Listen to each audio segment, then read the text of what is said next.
big cities, you know, around the world, you know. Yeah. I don't, for example, in New York, most of the people, for example, they don't have time to go to see, I mean... attractions there. Thank you. Yes. Attraction. Yes. But Paris is very special. I mean, I'm very happy to see you here, you know. I mean, I'm a lucky man, you know. It's your first time in Paris, okay, and you are lucky people because we are just few people, few guys, working as a taxi driver, talking English. Oh, that's okay. why. Yeah, and yeah. I think you will see this after a few days if you take another taxi, and you will see the situation, you know.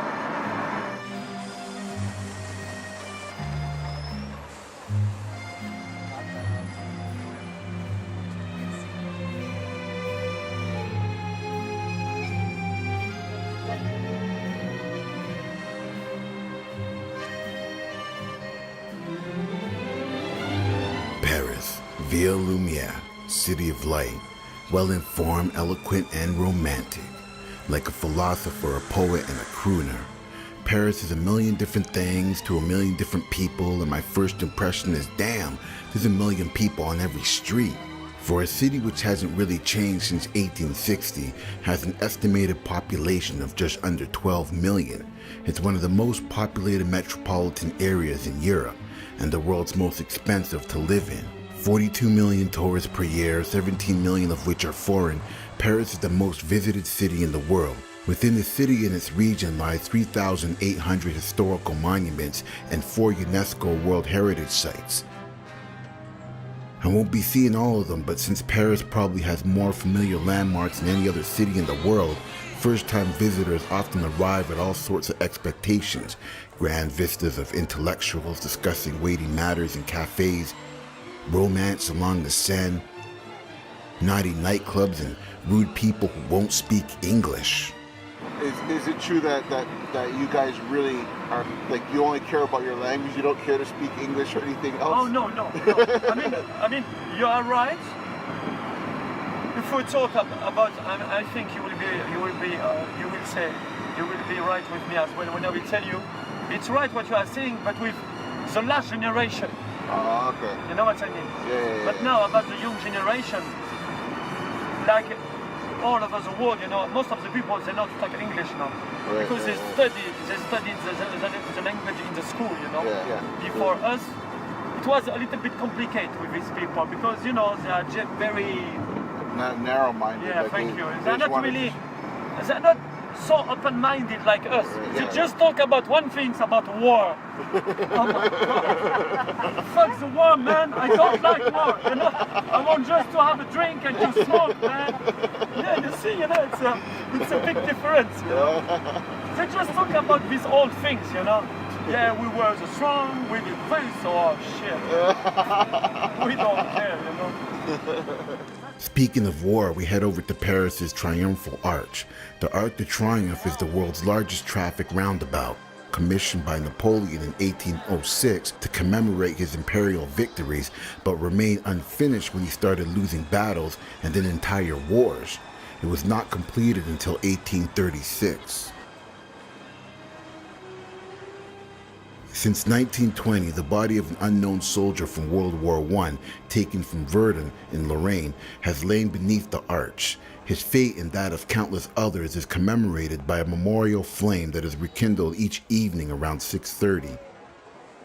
Inside, 50 meters up, 284 steps of pain, but worth the climb, you can see all the avenues, many named after Napoleon victories and generals, radiating out towards every part of the city.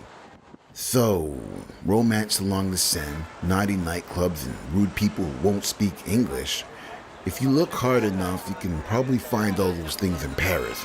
But another approach is to set aside the preconceptions of Paris and explore the city's avenues and back streets as if the tip of the Eiffel Tower wasn't about to pop up into view at any moment. I guess I spoke too soon.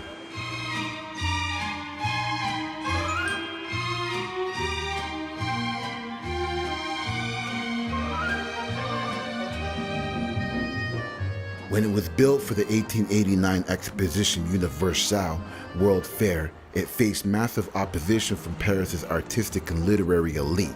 The metal asparagus, as some snidely called it, was almost torn down in 1909, but was spared because it was useful for transmitting radio signals. Named after its designer, Gustave Eiffel, the tower is 324 meters high, 7,300 tons of iron with 2.5 million rivets. 3 levels with a lift to each one, and if you're feeling hardcore, you can use the stairs. The hell with that, man, I took the lift.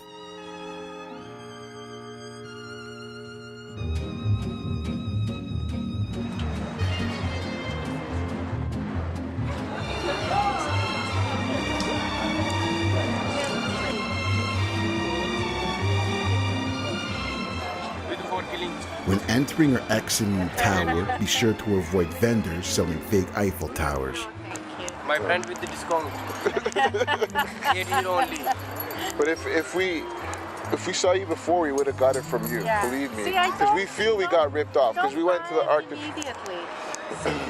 Okay, 7. Oh my gosh, that's too much. Not space to my look that folding. Look that. It's carrying good. Okay. Yeah. Take it apart. What's the? Let me see.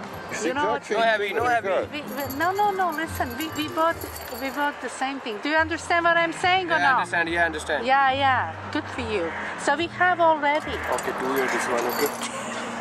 This small Okay, one. let's go. Let's go. Okay. Okay. 6 year only. Okay. I will. You know, Paris is like this, yeah? So you have this ring, it's a highway, making all the turn of Paris. Oh, it goes You right know? around it. Yeah, Okay. so the highway is making all the turn of Paris. So the configuration of Paris is very simple. Paris is divided by 20 areas, you see? And you begin by the middle, the center of the city. The center of the city is what we call the first arrondissement. First arrondissement. We call, you guys, I think you said district, no? District. Yeah, Yeah. Okay. So here we said arrondissement. Right. Okay? And you begin in the first and you turn like this, like the watch. You know? First, second, third, fourth, fifth. Oh, it's so actually now, going out. Yeah. so if you want to go to a Chinatown, for example, is the 13th. Here in this area, just Chinese. Champs-Élysées is here, is on the 8th. Arc de Triomphe, Champs-Élysées, Place Concorde, you know. So all this area is nice to visit, you know.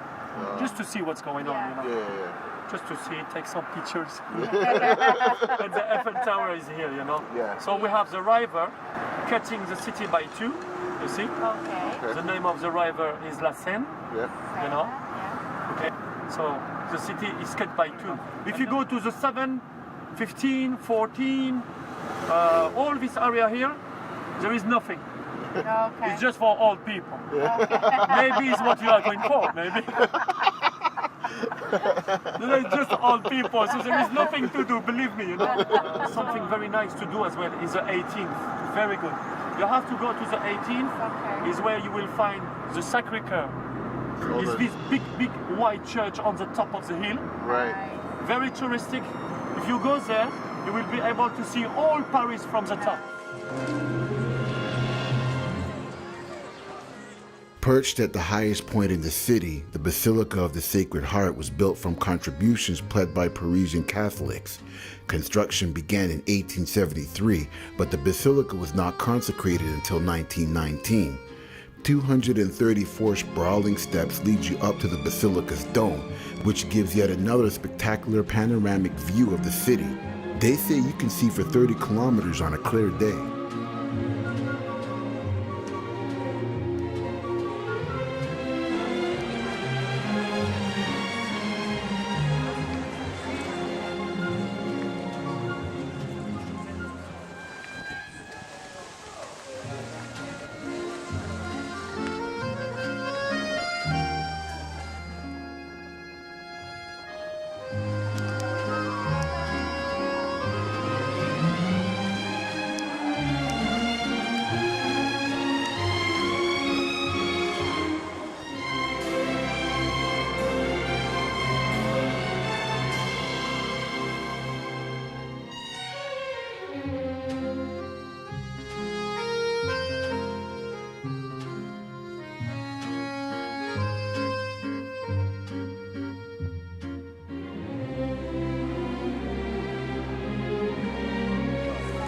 months.